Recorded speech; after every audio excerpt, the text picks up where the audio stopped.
asking you a question. I just need an answer to the question. Do you believe you're an Israelite? What? First of all, the Most High didn't give us nationality. I just want you to answer the question. Do you believe you're an Israelite? It's a simple yes or no. According to your scripture, no.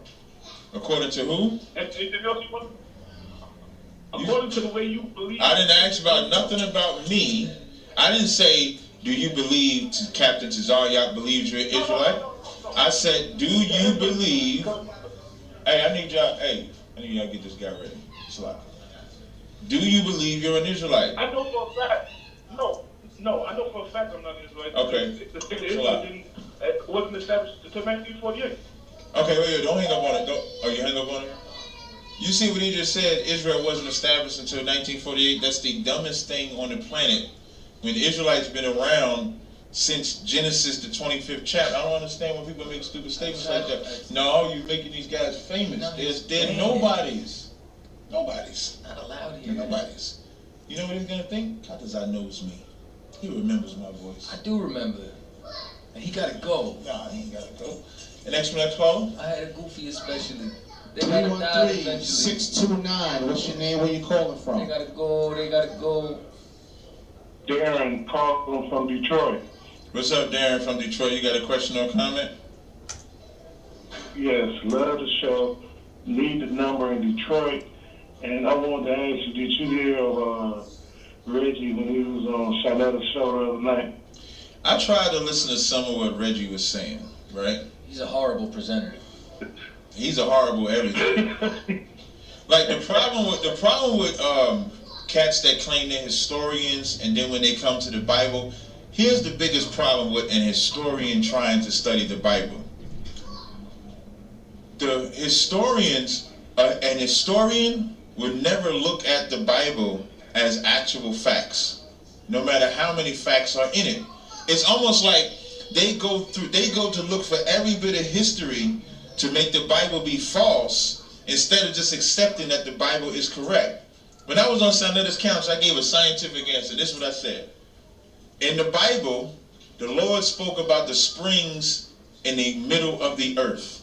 Meaning if you go on the floor of the ocean bed floor, you can find springs on the ocean bed floor. So now, of course, the Bible is false because there ain't no springs on the ocean bed floor. Cause it's impossible.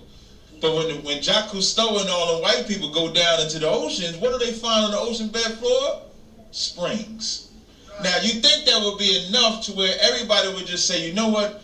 We may not understand how these men was able to get this wisdom and knowledge, but if there are springs on the floor, they didn't have the technology. Isaiah knew wasn't swimming down in that, that body would break because you have to have like certain equipment to even get down that low. So for them to know, then it has to be right.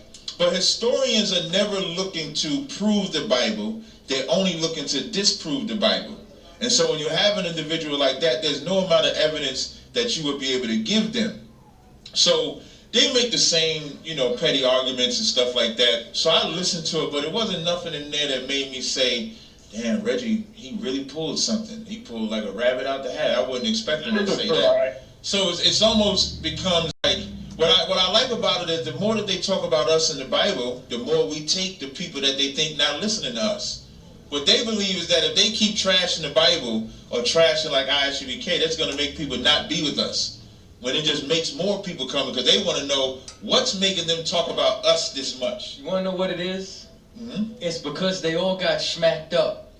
And you know what? Here's the best part. I like y'all might not have observed this, right? But you ever notice that all the people who have been body bagged on Cross the Line, after they get body bagged, they disappear for a little bit. We don't see them. And then when they come back, they grew some facial hair. Yeah. Shaka grew a mustache. Yeah, Reggie got a goatee. Yeah. Reggie got a whole goatee now. He used to shave real close. You know what I'm saying? And guess who else is trying to model their beard after Captain Isaiah? Post Malone. What's his name? Vocab Malone. Yo, I checked something. Somebody sent me a video. I seen it, and I'm like, yo. He trying to grow his beard just like Cap. You could see he trying to like yo. It's crazy. You like have y'all noticed that? I think Polite tried to get a couple of whiskers. You know what I'm saying? Like because we are like the status of masculinity.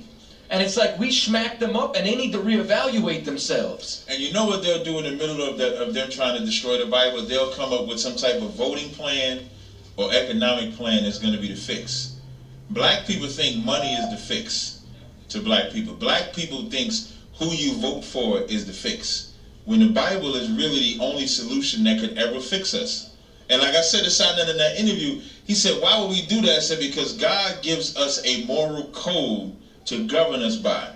So now you won't defraud another brother. You can vote for whoever you want. You can have whatever money you want. I've seen money destroy families, best friends, make people kill all over that dollar that they say we gotta have. For a job, a brother will cutthroat another brother for a job. But if you come in here, nobody gets cutthroat, nobody gets mistreated, nobody gets